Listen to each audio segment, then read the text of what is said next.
Bonjour tout le monde, bienvenue à un autre épisode du podcast du vrai visage de l'entrepreneuriat. Et aujourd'hui, je suis avec M. Julien Geoffrion. Comment ça va? Ça va super bien, toi. Merci de l'invitation.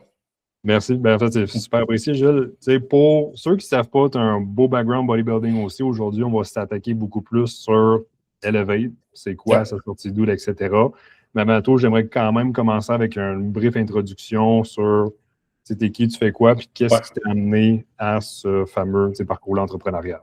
perfect. Mais tu sais, tout est relié au monde du fitness, là, en gros. Fait que j'ai commencé à m'intéresser fitness, compétition, ces choses-là. J'avais 24 ans. Pour te donner une idée, là, j'ai 38, bientôt 39. Fait que c'est une évolution sur 15 ans à peu près.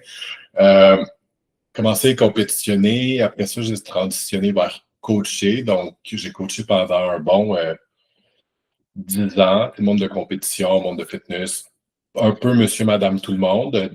C'est pas tant, je dis monsieur, madame, tout le monde. Du monde quand même sérieux, mais pas nécessairement de compétition. Puis en même temps, pendant ce temps-là, j'ai toujours été associé avec des compagnies de suppléments. Au début, c'était Pharma Freak, ça fait quand même longtemps. Après ça, j'étais avec Believe pendant 8 ans. J'ai eu un rôle un peu plus au niveau managérial, si on veut, avec Believe, où je m'occupais de tout le programme d'athlètes, parce qu'en tant qu'athlète, j'étais quand même assez successful en termes de conversion, bénéfices pour l'entreprise. Donc, ça a été ça. C'est sûr que quand on vieillit, ben, des fois, nos intérêts changent ou OK, est-ce que c'est vraiment, je suis coach, mais est-ce que j'ai le goût de coacher jusqu'à 60 ans nécessairement?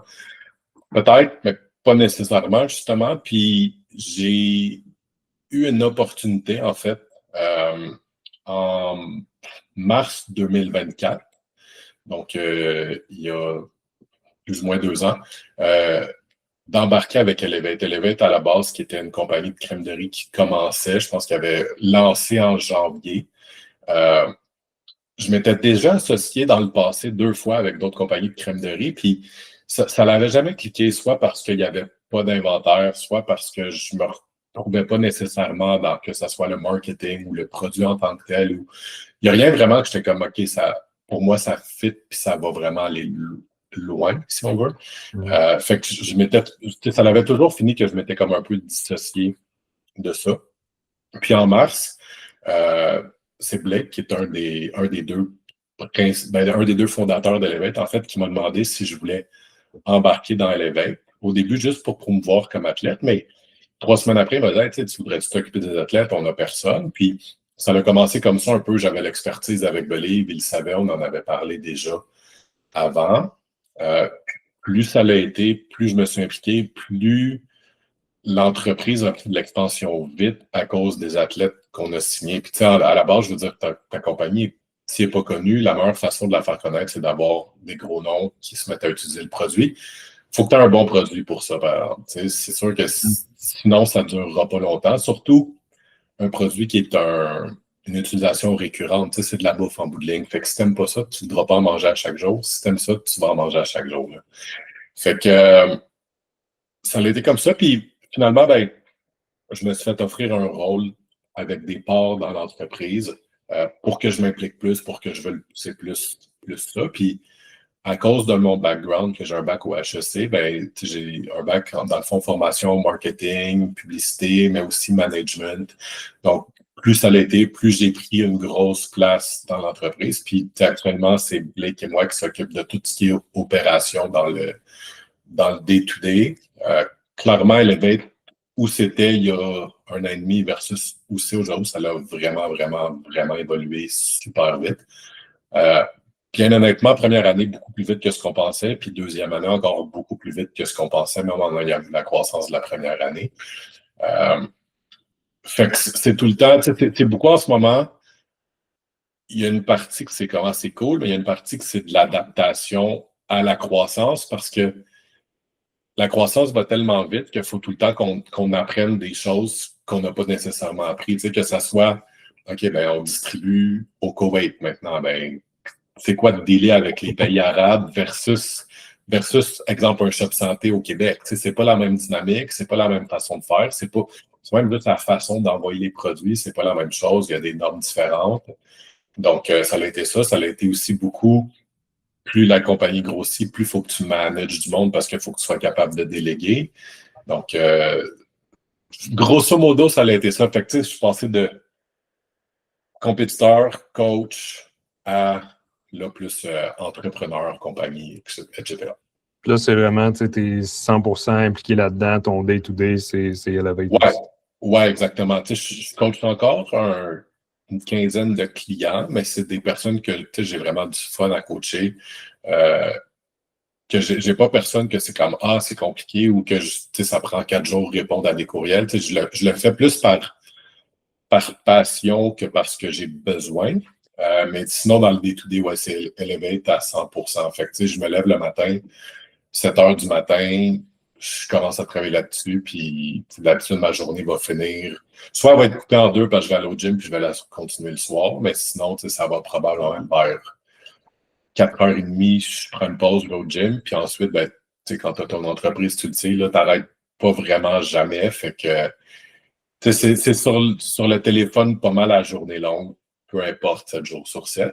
La fin de semaine moins occupée, par exemple, parce que tout est fermé. Là. Fait que, Oui, bien surtout, comme tu dis, avec l'expansion que vous avez aussi. Puis là, j'aimerais quand même ramener un point intéressant et pertinent aussi. Un peu ton expertise, ce que j'en comprends, c'est d'amener des bons athlètes aussi. Fait que, exemple, quelqu'un qui se lance ou un peu d'avoir cette approche-là, puis combien investir dans un athlète, c'est pas juste ouais, choisi, puis voilà. non, exactement. C'est ça. Tu sais, faut que tu regardes premièrement, puis ça, je pense que c'est quelque chose dans laquelle j'excelle. Tu sais, c'est deux choses. C'est qu'il faut que tu regardes, OK, ben, est-ce que je me place dans une position où je vais faire mal à la compagnie en termes de combien ça me coûte versus combien ça ramène? Tu sais, c'est sûr qu'il y a tout le temps l'aspect, ouais, mais il faut investir pour de la publicité. Mais il y a une façon de structurer ça où tu es correct avec diminuer ton profit puis que ça scale plus la personne fait de vente, exemple. Fait que, tu sais, j'ai aucun contrat où, en les commençant, je me suis dit, oh, je prends une chance puis ça se peut que ça donne pas ce qu'on veut.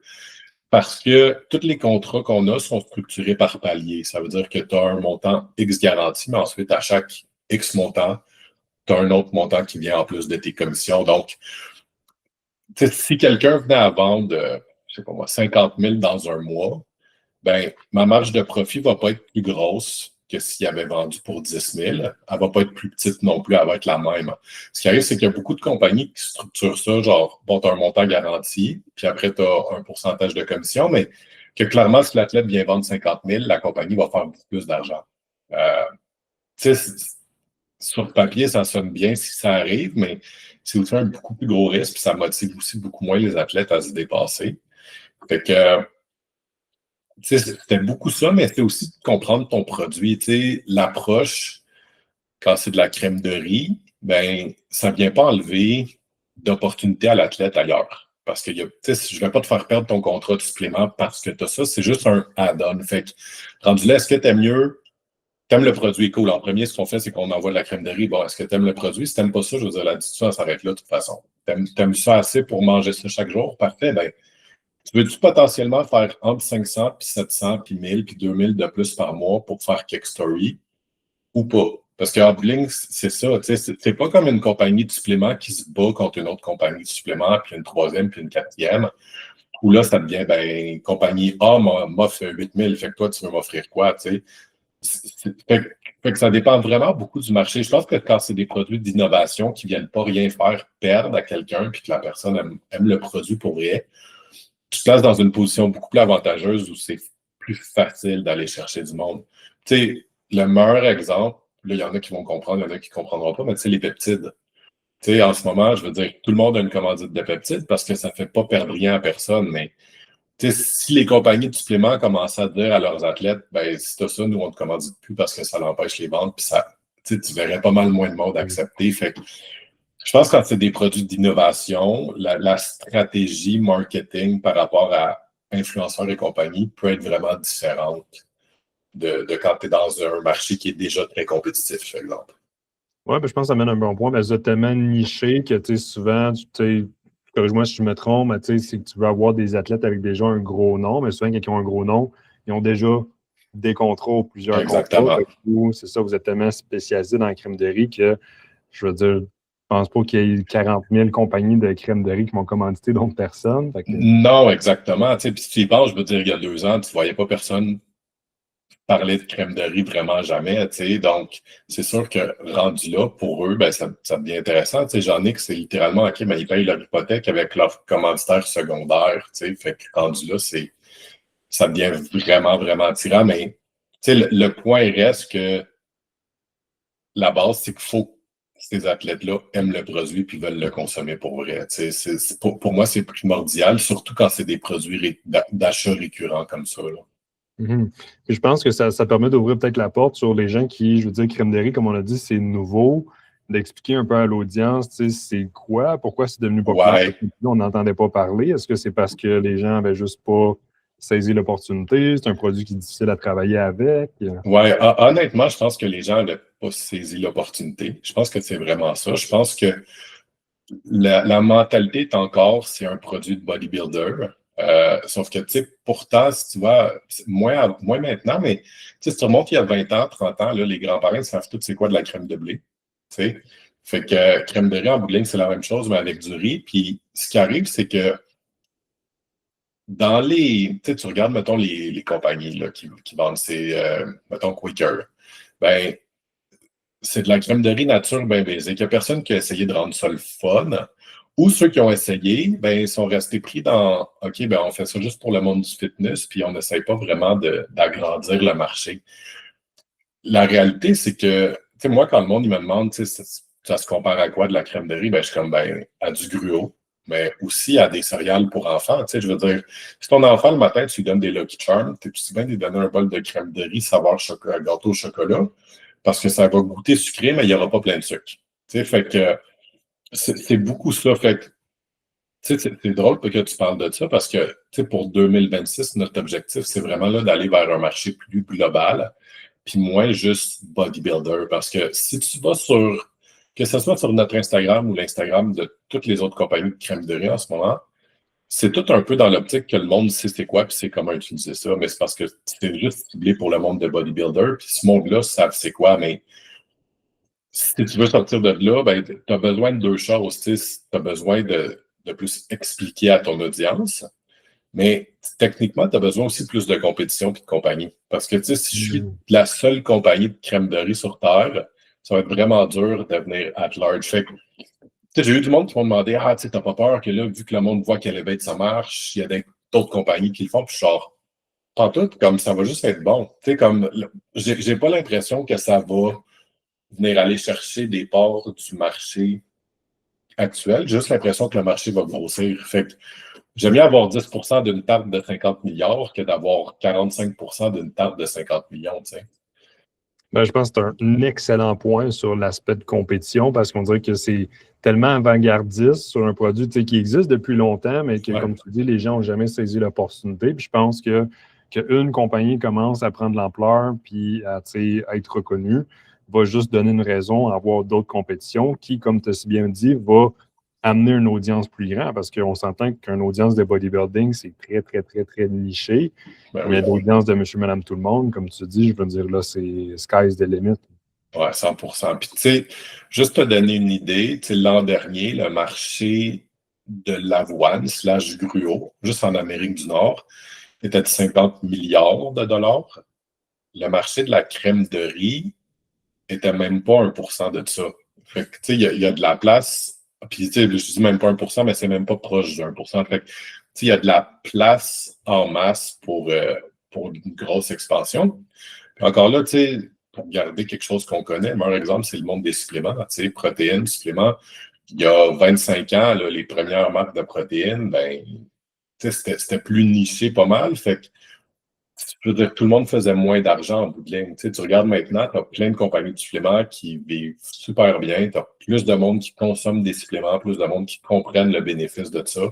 Tu en as maintenant au Walmart, au Costco, mais si tu n'avais pas eu plein de compagnies qui arrivent, tu n'aurais jamais eu ça. Tu sais, si tu as juste une compagnie super nichée, tu ne pourras jamais aller en méga expansion. Tu sais, même les céréales, je veux dire, c'est contrôlé beaucoup au Canada par Pulse, par Kellogg's, mais même là, peut-être pas juste ça. Si tu regardes un peu ailleurs, tu as d'autres compagnies qui en font aussi. Fait que pour moi, c'est tout pas mal ça. Là. Tu sais, là, j'aimerais revenir au point sur l'expansion rapide. Est-ce que ça, Ouais. c'est comme le défi du moment aussi? Parce qu'il reste que ça a l'air super beau. Une compagnie qui prend énormément d'expansion, mais niveau logistique et structure, ça prend un coup aussi parce qu'il faut que tu investisses énormément plus de temps aussi. Oui, totalement. Je te dirais que le plus gros défi, bizarrement, actuellement, c'est d'être capable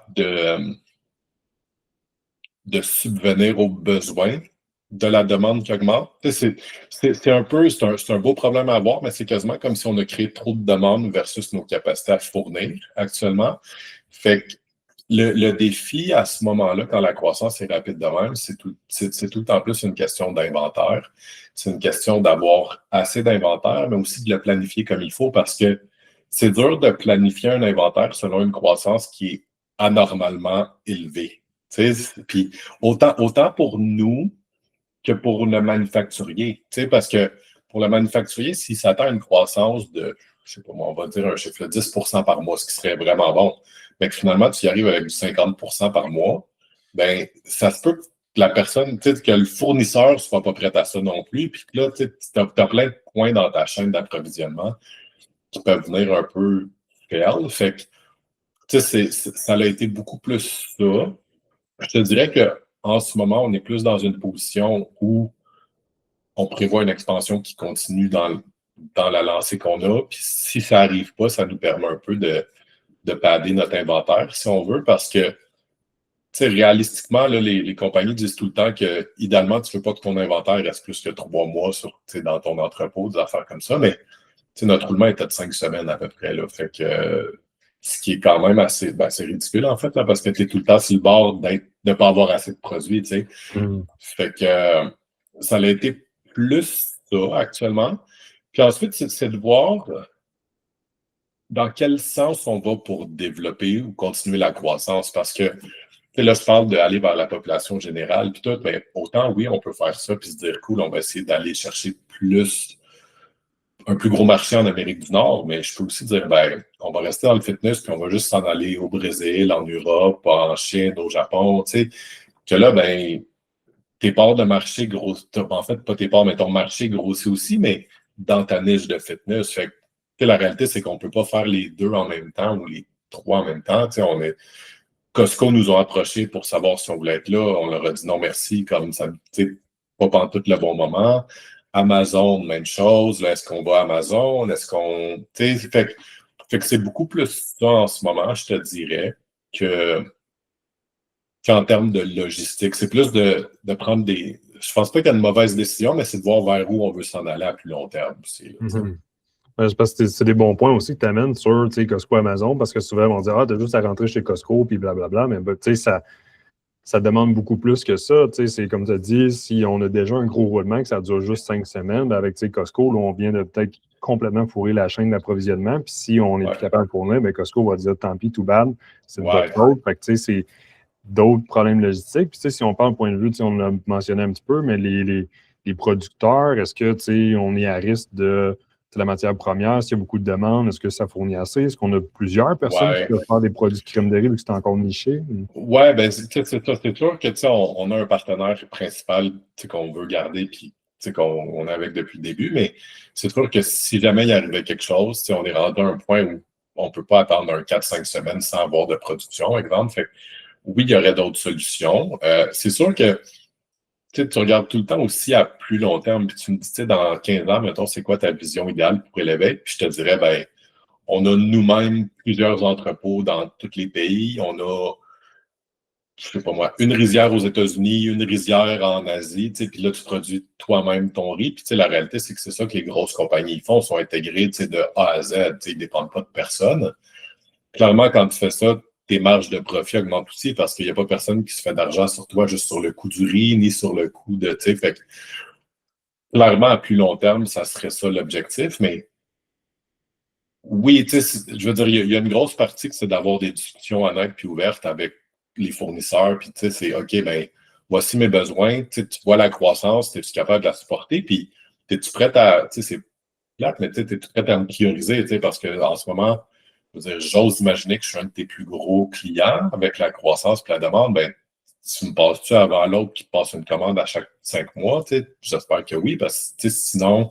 Fait que c'est beaucoup d'avoir des discussions de même, puis de ne pas voir même s'ils ne sont pas dans la compagnie, ces personnes-là, de les voir quand même comme des partenaires. Parce que si moi je grossis, eux, ils bénéficient aussi parce que je leur passe plus de commandes. Fait que tout le monde gagne à avoir une relation qui est plus saine, mais aussi que tout le monde se supporte dans cette croissance-là. Là.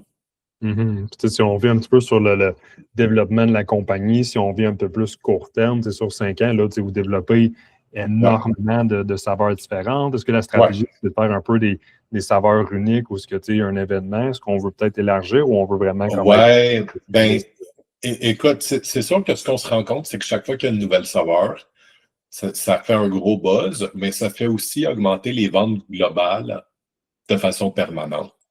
Parce que ce que je pense, c'est que vraiment chaque personne n'aime pas les mêmes saveurs, mais chaque personne ne veut pas nécessairement manger la même saveur à la semaine longue. Fait que, ce que je pense, c'est que si on est capable d'avoir un 3, 4, même 5 saveurs que chaque personne aime, c'est le sweet spot pas mal, qui permet d'avoir une genre de rotation. Tu sais, que tu n'es pas obligé de manger la même saveur chaque jour, ça te fait justement de la variété. Puis le meilleur exemple, c'est les boîtes de Quakers qui sont vraiment populaires, c'est les sachets individuels, mais que tu as genre 4 saveurs dedans. T'sais. Fait que des choses comme ça, c'est sûr que il va arriver un point où on va sortir une saveur, puis on va se rendre compte que, OK, comme ça sert peut-être plus à rien ou ça a moins d'impact. C'est pas arrivé encore, par exemple. Fait que c'est sûr que tant que la vague est là, ça serait con d'arrêter de la rider. Sauf que ce que je peux te dire, c'est que là, on va commencer à aller plus vers des saveurs saisonnières, un peu comme Starbucks font. Fait que tu as une saveur, mais c'est là pour 2 mois, après c'est plus là. Puis c'est pour créer un peu justement de OK, c'est pas disponible tout le temps. Là, on a une saveur qui sort techniquement lundi cette semaine, que c'est OK, ben c'est disponible jusqu'au 31 décembre. Après ça, c'est plus là. Fait que c'est vraiment une semaine de temps, online only. Fait que tu sais, des choses comme ça. Mais après, c'est aussi, OK, mais à la base, c'est Elevate Food, c'est pas Elevate crème de riz. Fait encore là, grossir la compagnie, mais on a aussi d'autres produits, qu'on est prêt à lancer ou presque prêt. C'est juste qu'encore là, c'est comme, OK, mais on le fait tout de suite ou on le fait pas tout de suite parce que la crème de riz est tellement en croissance. Fait que, c'est des beaux problèmes à avoir versus quelqu'un qui dira, il n'y a rien qui fonctionne. C'est comme, en ce moment, c'est un peu genre, on a trop d'options, puis justement, c'est qu'on ne peut pas se pitcher sur 8 options en même temps. Fait que c'est vraiment de choisir, OK, ben, qu'est-ce qu'on fait, qu'est-ce qui fait le plus de sens pour la croissance? Parce que autant un nouveau produit, ça peut t'amener plus de revenus que de te mettre à vendre au Brésil, que de te mettre à aller chercher un marché plus élargi en Amérique du Nord. Mais à moins d'avoir du personnel à l'infini puis de l'argent à l'infini, c'est pas la meilleure stratégie d'essayer de faire les 3 en même temps parce que tu vas te ramasser à faire les 3 pas comme il faut en ligne. Fait que, je pense que tu le fais déjà très bien, c'est de dire non à certaines opportunités parce que, dire non à Costco, dire non à des nouveaux produits, je suis comme, regarde, on est déjà dans une expansion qui est fulgurante de, vouloir rajouter autre chose, tu fais déborder le vase, puis là, ça exactement. Un autre problème. Puis, je veux dire, j'en suis coupable des nouvelles saveurs. Je pense que j'ai 4 sacs d'Elevate chez nous. Parce que il y a une saveur. C'est ça, mais c'est parce que ça crée un genre de crème, j'aime les autres, je veux goûter, tu sais. Fait que puis, tu sais, après ça, je veux dire, c'est sûr que si tu as plus de saveurs que t'aimes, mais ça se peut qu'au lieu de prendre juste un bol par jour, tu vas en prendre 2 parce que le matin, tu avais le goût de chocolat, le soir, tu n'aurais pas le goût de chocolat, mais tu as ta saveur muffin au bleuet, puis là, c'est ça que tu as le goût de manger le soir. Fait que là, au lieu de te dire, ben, je vais juste me faire un bol de gruau ou me faire quelque chose d'autre, ben, là, tu commences à manger de la crème de riz 2 fois par jour, tu sais. Fait que, tu sais, d'un point de vue purement business, moi, c'est sûr que plus le monde en mange souvent, mieux c'est pour moi. Tu sais. Je veux dire, tu finis ton sac en 10 jours au lieu d'en 30 jours. Qu'est-ce que ça veut dire? Ça veut dire que tu en achètes 3 fois plus. Tu sais.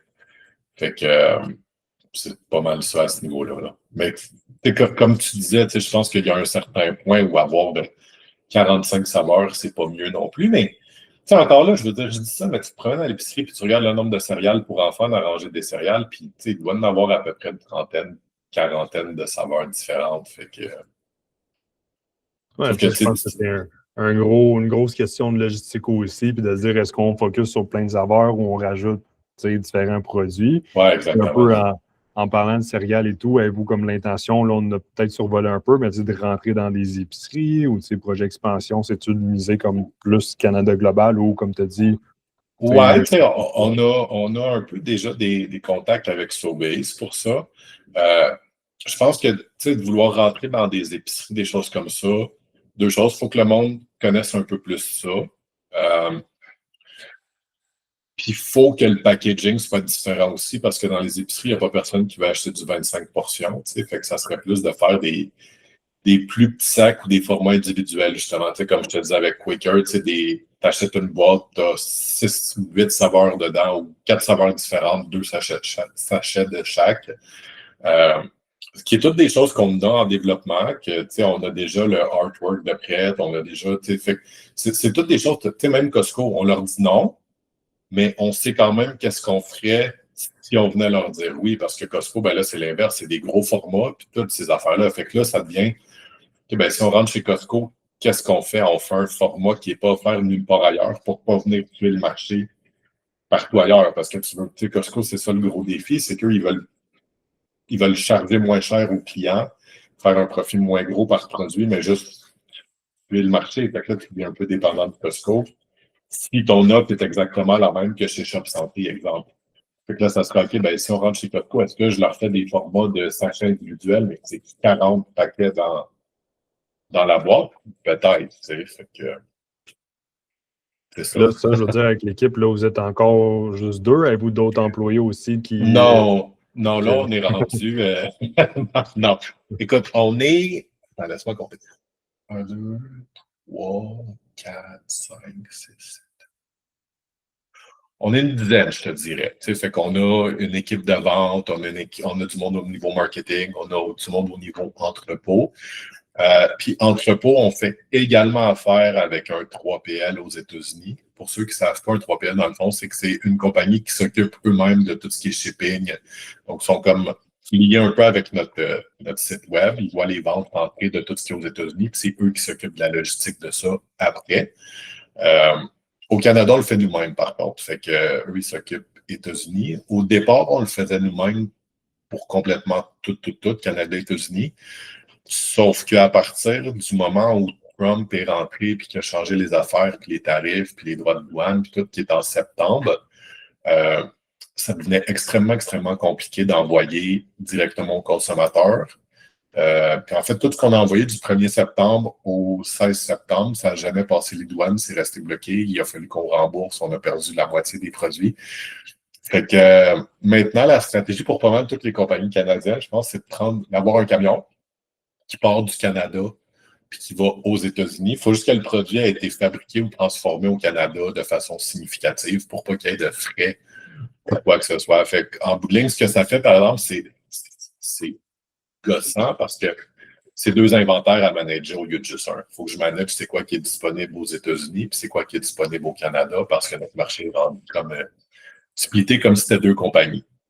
Le bénéfice, par contre, c'est que si jamais à un moment donné, que ce soit moi, mon partner, on voulait pouvoir aller vivre aux États-Unis, avoir un visa de travail et tout, ben là, ça devient facile d'ouvrir une deuxième compagnie qui est l'équivalent aux États-Unis, avoir les contrats du 3PL des États-Unis associés à ça.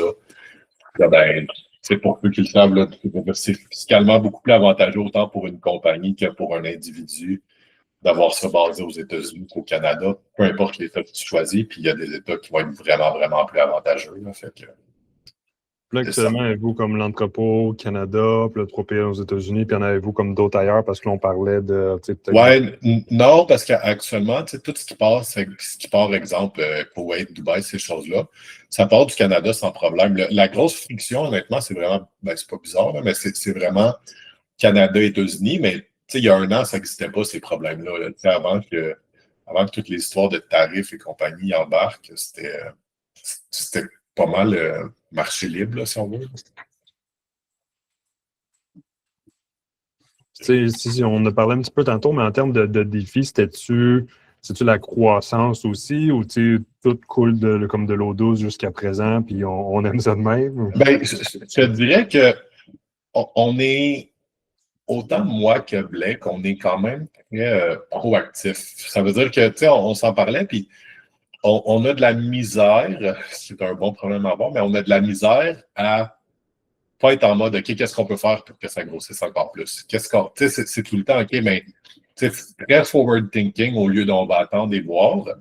Donc, À date, on n'a pas eu, c'est sûr que ça va arriver à un moment donné où on va voir la croissance ralentir, mais même à ce moment-là, ça va être parfait, la croissance est ralentie, on peut y aller sur l'autre produit puis pousser un peu plus, où on peut aller essayer de chercher un autre marché parce que justement, en Amérique du Nord, on voit que ça grossit moins.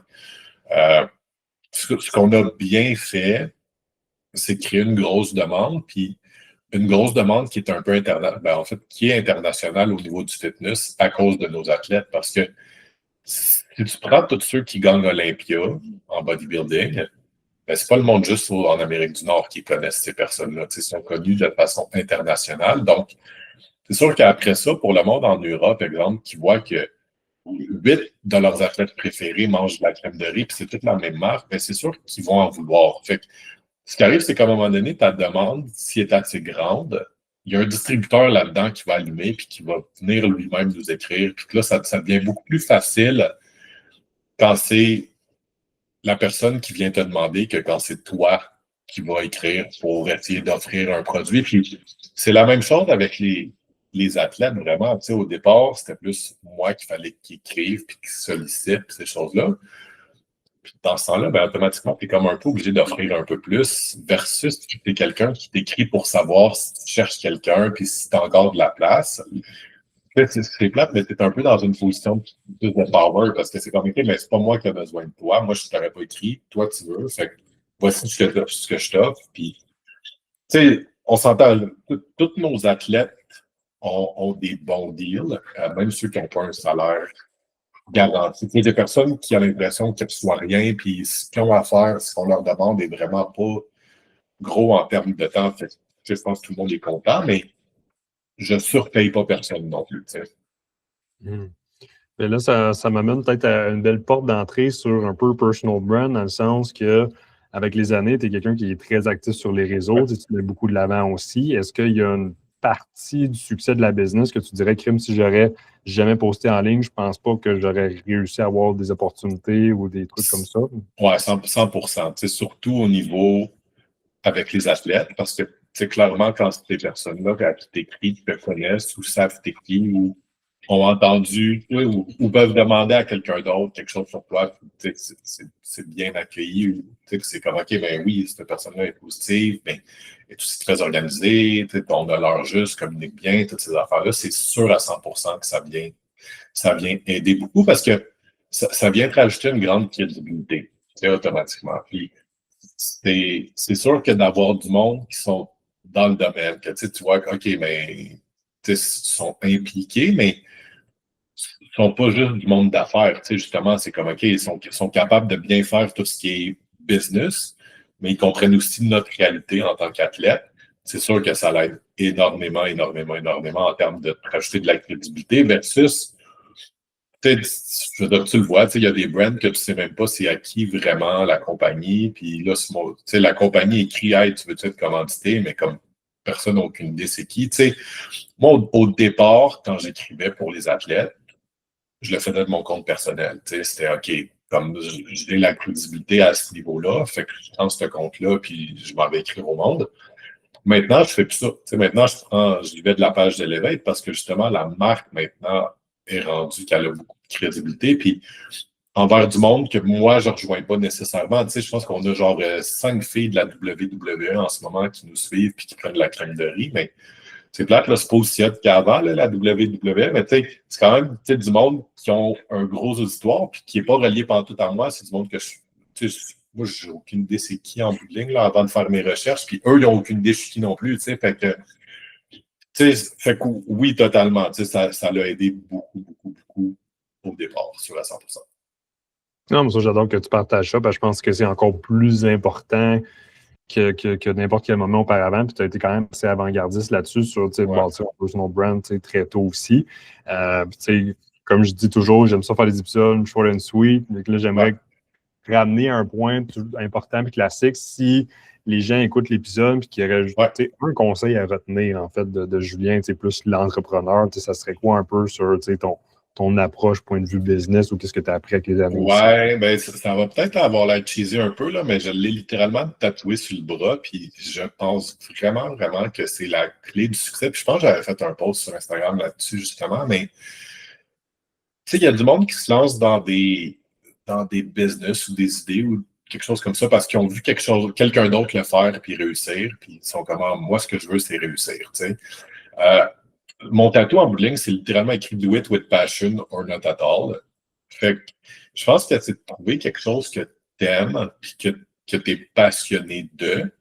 Puis pas de le faire pour l'argent, mais l'argent va venir avec, ou le succès, ou peu importe, ça va venir avec éventuellement parce que le gros avantage de tout ça, c'est que quand tu vas travailler, tu ne vas jamais sentir que tu travailles. Fait que ça ne te dérangera pas de mettre 70, 80 heures, de penser un peu tout le temps à ça. Tu sais, je veux dire, j'ai du temps libre.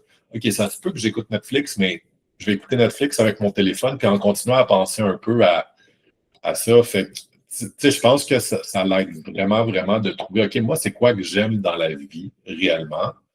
Pas c'est quoi que je veux retirer de ce que je vais faire comme business ou comme carrière. Puis, rendu là, ça va être beaucoup plus facile de s'investir. Puis, tu sais, déjà, tu pars avec un gros avantage parce que la plupart du monde, je pense pas nécessairement qu'ils aiment à 100% ce qu'ils font. Tu sais. Fait que je pense que c'est ça. Puis, tu sais, je t'ai montré à quel point, tu sais, mon cerveau est tout le temps un peu en mode genre, OK, je pense à ça. C'est que je disais à ma blonde, justement, c'est comme, tu sais, quand on va pas en voyage, même si on va en voyage en Alaska, dans le sud, quoi que ce soit, c'est comme, ça me fait du bien physiquement. Je veux dire, je relaxe, je décroche, mais mentalement, je suis quand même tout le temps là. Puis je disais, c'est littéralement juste pendant, si je vais genre dans un festival de musique électronique ou quelque chose comme ça, genre 2, 3 jours, que je suis comme, physiquement, je suis brûlé, mais mentalement, ça me fait tellement du bien parce que c'est le seul moment où mon cerveau est plus à off.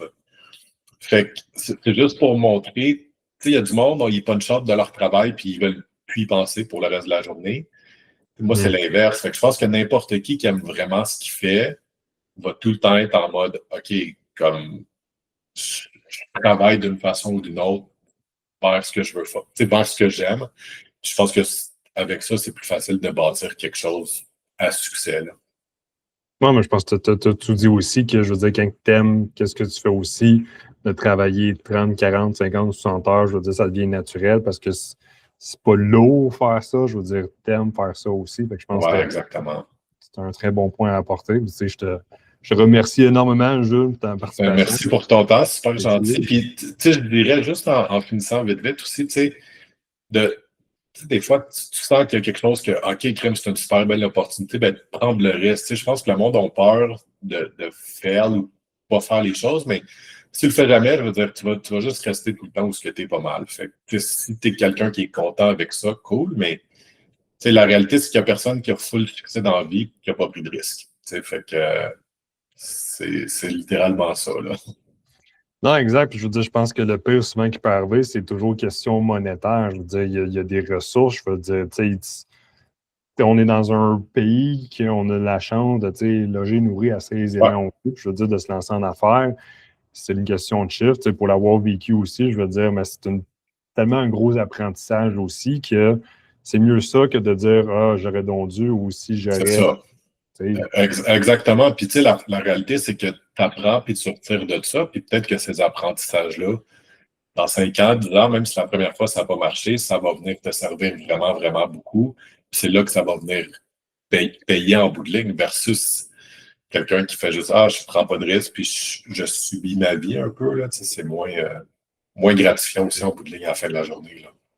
Non, c'est ça. Je pense que c'est un très beau mot pour conclure là-dessus. Puis je remercie à tous pour l'écoute. Puis sur ça, on se voit dans un prochain épisode, là. Merci beaucoup. Ciao, là. Ciao.